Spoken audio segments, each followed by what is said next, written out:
आज की इस भागदौड़ भरी जिंदगी में स्ट्रेस, तनाव, ये तो जैसे हमारी जिंदगी का एक हिस्सा ही बन गया है ना? पर सोचिए, क्या इसका हल हजारों साल पहले भगवद गीता में दिया गया था? जवाब है हाँ। चलिए आज एक ऐसे ही श्लोक को समझते हैं जो हमें आज की तारीख में शांति का रास्ता दिखा सकता है।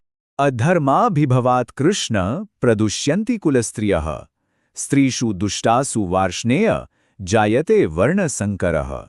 तो इस श्लोक का सार क्या है? मतलब क्या है इसका? बहुत ही सीधा सा है। ये कहता है कि जब हम अपने धर्म से भटकते हैं तो जिंदगी में उथल-पुथल मतलब अराजकता फैल जाती है। अब यहाँ एक बात समझनी होगी, धर्म का मतलब सिर्फ पूजा पाठ नहीं है। धर्म का मतलब है हमारे मूल कर्तव्य, हमारे सिद्धांत, हमारी जड़ें। सोचिए, जब किसी पेड़ की जड़ें ही कमजोर हों तो वो तूफान में कैसे टिकेगा? गिर ही जाएगा ना। बिल्कुल वैसे ही सिद्धांतों के बिना हमारी जिंदगी भी बिखर जाती है। और देखिए, ये सिर्फ कोई पुराना श्लोक नहीं है। नहीं, ये एक तरह की चेतावनी है, एक रिमाइंडर है हम सबके लिए कि जब भी हम अपने सही रास्ते से, अपने धर्म से भटकते हैं ना, तो तनाव और उलझन हमारी जिंदगी में घर कर लेते हैं। और ये बात ये हजारों साल पहले जितनी सच थी, आज के जमाने में तो शायद उससे भी कहीं ज्यादा सच है। अच्छा, इस बात को और अच्छे से समझने के लिए, है ना, चलिए एक आज के जमाने की कहानी देखते हैं। उससे ये बिल्कुल साफ हो जाएगा कि ये चीज हमारी जिंदगी में कैसे काम करती है। तो चलिए शुरू करते हैं आज के दौर की ये कहानी। तो कहानी कुछ ऐसी है, सोचिए, एक फैमिली बिजनेस है जिसे दशकों की मेहनत और भरोसा से खड़ा किया गया है। मतलब उसकी नींव क्या है? ईमानदारी और ग्राहकों के साथ वो जो एक गहरा रिश्ता होता है ना, उस पर टिकी है। लेकिन फिर कहानी में आता है एक मोड़। अब नई पीढ़ी जो है वो बिजनेस संभालने आती है और उनमें जोश है, जुनून है, तेजी से आगे बढ़ने का। वो बदलाव चाहते हैं और वो भी बहुत जल्दी। और यहीं से टकराव शुरू होता है। अब उनका पूरा का पूरा फोकस सिर्फ एक चीज पर है, जल्दी से जल्दी ग्रोथ, ज्यादा से ज्यादा पैसा। और इस भाग दौड़ में वो उन पुराने तरीकों को, उन उसूलों को पीछे छोड़ देते हैं जिन पर यह पूरा बिजनेस खड़ा हुआ था। तो होता क्या है, इसका सबसे पहला असर पड़ता है रिश्तों पर। जो पुराने कर्मचारी थे, जो वफादार ग्राहक थे, उनके साथ रिश्ते कमजोर पड़ने लगते हैं। काम में शॉर्टकट लिए जाने लगते हैं। मतलब अब क्वालिटी से ज्यादा क्वांटिटी पर जोर है। और नतीजा ये कि जिस भरोसे की नींव पर सब कुछ टिका था, अब उसमें दरारें आने लगती हैं। विडंबना देखिए, जो चीज उस बिजनेस की सबसे बड़ी ताकत थी, वही अब उसकी सबसे बड़ी कमजोरी बन रही थी।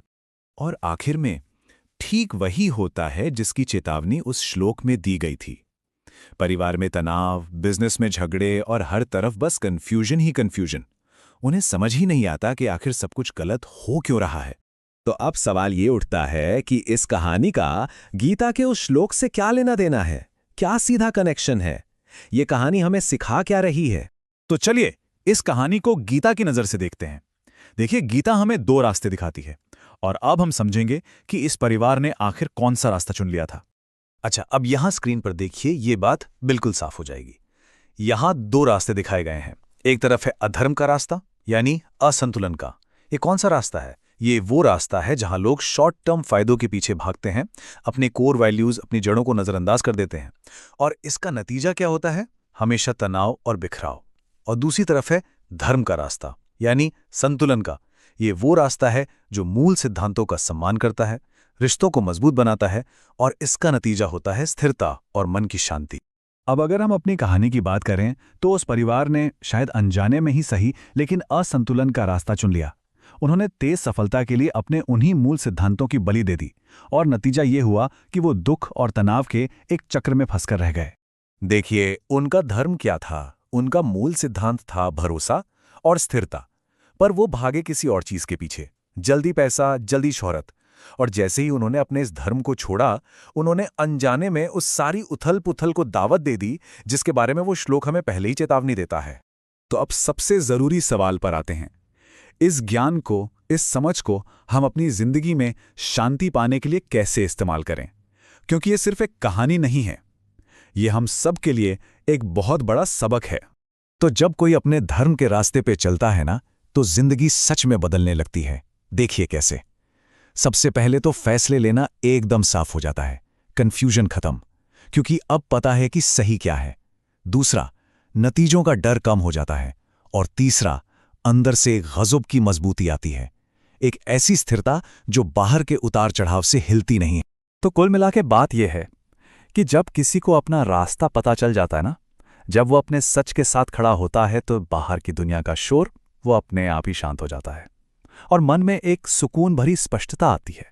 तो बस एक बात याद रखिएगा, सबसे स्थिर रास्ता हो सकता है हमेशा सबसे तेज ना हो, लेकिन वही एकमात्र रास्ता है जो हमें घर तक ले जाता है। और घर से मेरा मतलब है मन की सच्ची शांति तक।